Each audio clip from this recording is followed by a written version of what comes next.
Hey, welcome.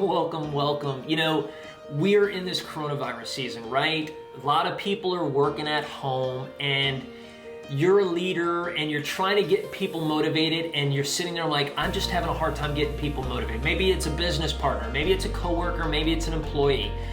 It's just somebody on the team, right? And you're frustrated, or maybe it's many people on the team. Well, this video is for you. I want to give you 3 ways to build team in your business that will help you to get people on the right track, okay?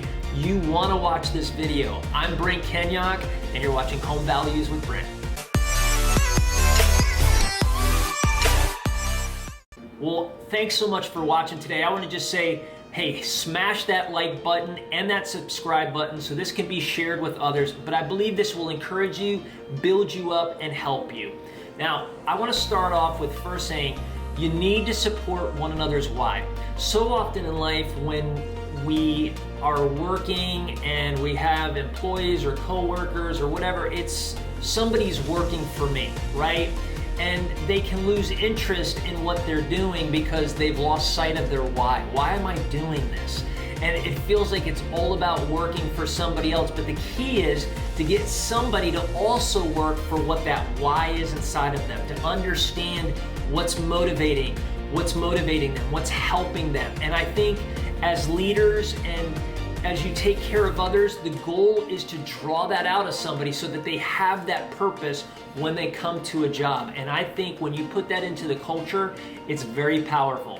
Now, in order to understand what a why is, you have to be able to listen to somebody. So get that one-on-one time with them and find out what motivates them. So maybe part of their motivation, they're working to pay bills for their family. Maybe they're working to put their kids through college. Maybe they have a favorite charity that inspires them, or a nonprofit, and they want to use some of what they make to take care of that. Maybe they just want to go on vacation. Whatever their why is, you want to put that why before their eyes all the time. So help build that personal vision into each person. And what it means for you as a leader is you have to sit down and find out what all of those are so you can help people to be motivated. Because if the goal is for them to come to their job and do what you want, you know what? I don't think you're going to have as much success. Okay, number 2, I want to encourage you to commit to encouragement. I'm encouraging you to commit to encouragement. Why is that important? Hey, life is hard, and especially in the coronavirus season, there's a lot of people that have fears. They're just struggling with different things. Life is difficult, right? So we need people to encourage us. We need to get them to see what their why is and constantly encourage them in their why and what they're doing on the job to better the company they're a part of, or in their business, or whatever they're doing. So you got to encourage people, build them up.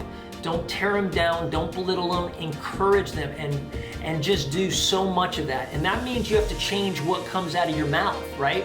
Your words could build up somebody or they can tear them down, and you have to choose wisely.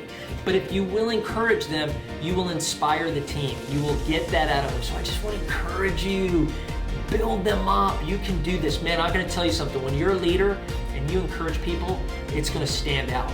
So build up when somebody feels weak, when they feel discouraged, when they feel down. That is the time to encourage, because they're struggling and maybe they start thinking about it too much. Get them back on track with what they're doing. Remember, bring their why before them and encourage them. Okay, point number 3. I think, and you can use Zoom meetings in this, you get the team together, and I want to encourage you as a leader to be vulnerable and then have times of sharing testimonies of overcoming. So let's say you have to get on the phone, and getting on the phone is difficult for somebody, or you're just doing something on the job that brings fear out of somebody. They're just really struggling in doing it. And look, sometimes in life, that's just life. But what are we trying to do? We're trying to get the most out of somebody. So get that out in the open, communicate it. Hey, I'm struggling with this, and then have people share stories of overcoming and build up the team. Encourage people. Have testimonies of overcoming. Hey, I used to struggle with fear, but this is what happened with this. It really helped me. And examples of how it happened on the job. because those stories make people want to be like, wow, yeah, I can do this, I can do this. And here's the other thing too.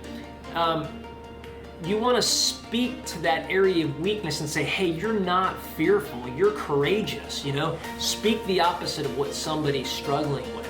And when we get vulnerable like that, it becomes real and authentic. Now we're talking about personality profiles. There's certain people that aren't going to want to do things like this, but there's a lot of people that need this, and you'll get more out of your workers if you can get them to talk about what they struggle and get them focused on how they overcome the situation. What are the ways that you've overcome? And boy, I'll tell you, you'll see a real bonding, a real connection. People will work together more so when they know they're for one another and we're a team. We're really going to do this together. So I just want to encourage you. I hope this video helps you in your work endeavors as you're serving others. I'm Brent Kenyok, and you're watching Home Values with Brent.